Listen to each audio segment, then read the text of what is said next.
السلام عليكم ورحمة الله. اليوم إن شاء الله بنسوي سكريم تشيز كيك.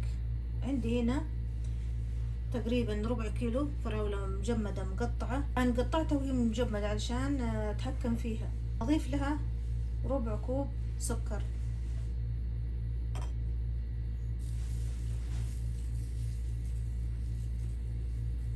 طلعنا الزبدة بنطلع معها البسكوت المطحون، نخليه على النار لين يذوب السكر ونوريكم شكلها. طبعا حبايبي في المرحلة الفراولة، صوص الفراولة خلاص أو مربى الفراولة صار جاهز. خلينا تقريبا 10 دقايق على نار منخفضة ينتقل بهذا الشكل، لأنه راح نحطه على الآيسكريم ما نبيه يتفكك ويدوب مع الآيسكريم، نبيه نوعا ما متماسك. خلاص الحين نطفي عليه ونبرده. طبعا هنا عندي نص اصبع زبدة، وطحنت البسكوت الخام الحجم الصغير مو بالكبير، لا الصغير. انا احب دائما احمس البسكوت مع الزبدة يعطيله نكهة الشيز كيك. نقلب تطلع النكهة.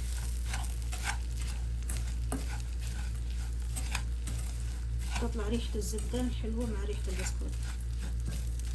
طبعا حبايبي هذا البسكوت 70 جرام، انا قلت لكم ببحث عن جرام واوريكم اياه ان شاء الله نبين، و70 جرام تقريبا. كذا شكل البسكوت خلص، اخذ لون خفيف جدا ودخلت الزبدة في كل حبات البسكوت. الحين برده طبعا ضروري يبرد ونرجع نكمل الشغل. في عندي 3 حبات، وهذه رقم 4 باقي حبة ما ادري وين راحت، هجت. عندي ظرف دريم ويب، هذا العلبة. الحين نكب ويبنج كريم اللي هي كريمة الخفق. طبعا في كريمة طبخ وفي كريمة خفق. كريمة الخفق او كريمة الحلويات تلقون عليها حلويات او كيكة مزينينها بالكريمة. انا افضل طبعا نادق لانه يعني ما في زيت نباتي.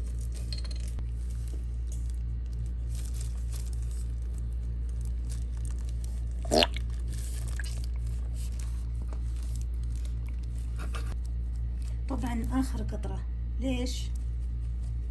لانه حرام يعني يبقى في شيء ما طلعناه. نعمة. عندي باقي من المكونات مركز محلى. طبعا هذا بعد الخفق، يعني اذا توسطنا في الخفق نبدأ نحط المركز المحلى. الحين نبدأ نخفق بخفاقة الكيك، بنخفق تقريبا دقيقة، بعدين بنوقف دقيقتين، بعدين بنرجع نخفق. يقولون الطريقة هذه ممتازة تخليه يتكثف بسرعة وش اسمه يتماسك بسرعة، فبنجرب الطريقة هذه. خفقت السكين صار بهالشكل، الكريمة طبعا مع المركز المحلى مع ظرف دريم ويب مع 5 حبات جبن، لا بدون كسر مواعين، بس جبن مربعات او جبن كيري، مع عصر نصف ليمونة عشان يعطينا طعم الحموضة الشيز كيك. الحين يعني تفاديا انه هذا راح يفرط في الخلطة، نسوي تكنيك بسيط. نضيف شوي من خلطة السكريم هالشكل عشان تمسك بعد ما يجمد، تمسك البسكوت.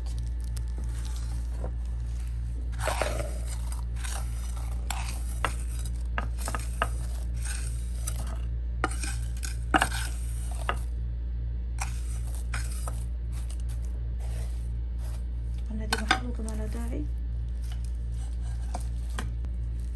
الحين نضيف الايس كريم نفسه. طبعا قاعدة اشتغل يعني على حسب امكانياتي، اني لو رفعته ما راح اقدر اسيطر عليه.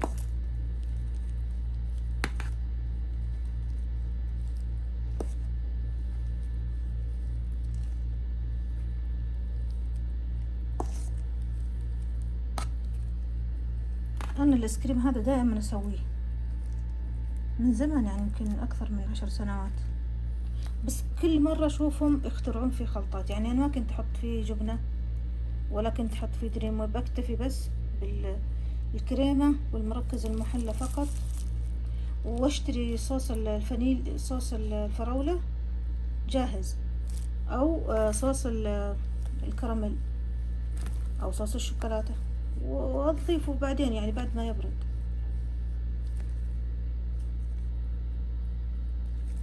صراحة انا اول مرة اجرب تشيز كيك الايس كريم، ان شاء الله يطلع حلو ونعتمده. الحين اكتفينا، ننزل طبعا نسميه مربى الفراولة، والله ما اعرف ايش يسمونه، لكن خلينا نسميه مربى الفراولة، يعطيها نكهة ويطلعنا من شكل الايس كريم اللي كله لون واحد وطعم واحد.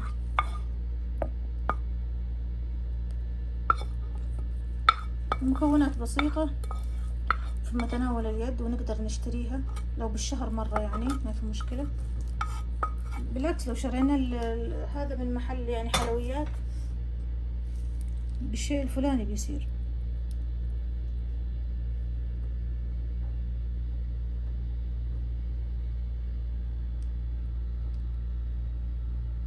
بس هذا الشكل الأخير. طبعا ما راح أضيف عليه بسكوت، أحس إنه بيغير الشكل وبيغير المنظر. في المرحلة هذه ندخل الفريزر لمدة 4 ساعات، 2.5 ساعة، نشوف، نفتح ونشوف. إذا هو بصعوبة ندخل الملعقة معناته الايس كريم مضبوط. طبعا الكل يعرف شكل الايس كريم. الحين ندخل الفريزر ونعلمكم كم قعد معانا.